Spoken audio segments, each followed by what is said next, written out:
On se retrouve pour critiquer le film The Strangers de Brian Bertino, réalisateur de The Dark and the Wicked. Voilà, c'est un film donc réalisé par Brian Bertino, disponible sur Shadows VOD.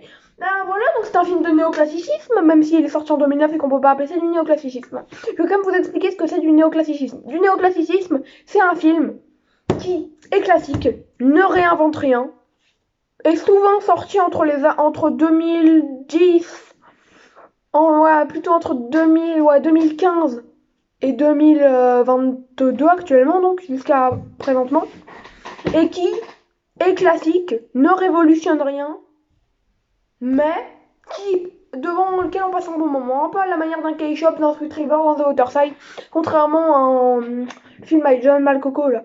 The Survivalist qui ne réinvente rien, est classique, mais il est nul. Donc on va commencer la critique. Avec l'anxiété, le gore, le Datsun et les mystères, on a une horreur bien sympathique. Vraiment pas mal du tout. Pas mal tenté d'anxiogène, avec en accessoire un petit mystère bien meurtri. L'horreur est vraiment arrive vraiment un peu avant la 40e minute.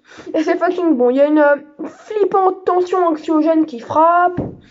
Et puis ça prend le temps quoi. L'horreur prend le temps de se mettre en place pour bien avoir le spectateur, parce que l'horreur ne dure pas si longtemps que ça quoi.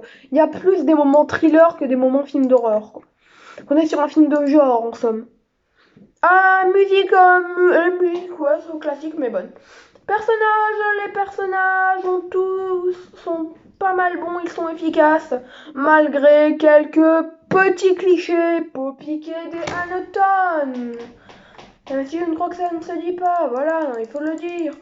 Jeu d'acteur, alors on a la petite Liv Tyler qui est magnifique, accompagnée de comédiens et de comédiennes qui pourront arriver à sa cheville. Mais non, et encore, non. Histoire, un récit sympa qui divertira, je l'espère, une grande partie des téléspectateurs.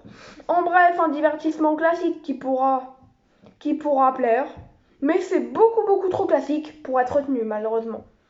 Ça reste du néoclassicisme. Enfin, du néoclassicisme, du avant-néoclassicisme, on va dire. Plus entre 2000 et 2015, là, ouais. Entre 2000 et 2014. Les spéciaux plutôt bon. Après, on a un scénario, des dialogues simplistes, mais fortiches. Une simple efficacité charmante. Ce qui est fait, ce qui du classicisme plutôt bon.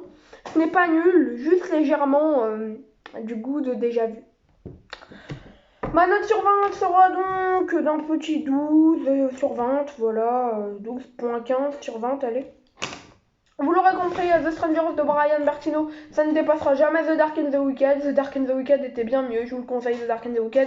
The Strangers, c'est surtout du néoclassicisme, tout comme The Dark and the Wicked. Dans The Dark and the Wicked, tant que j'y pense, c'est du néoclassicisme, mais beaucoup mieux réussi. Ciao, c'était Marthe Omega, prenez soin de vous, et Shadows prend soin de moi.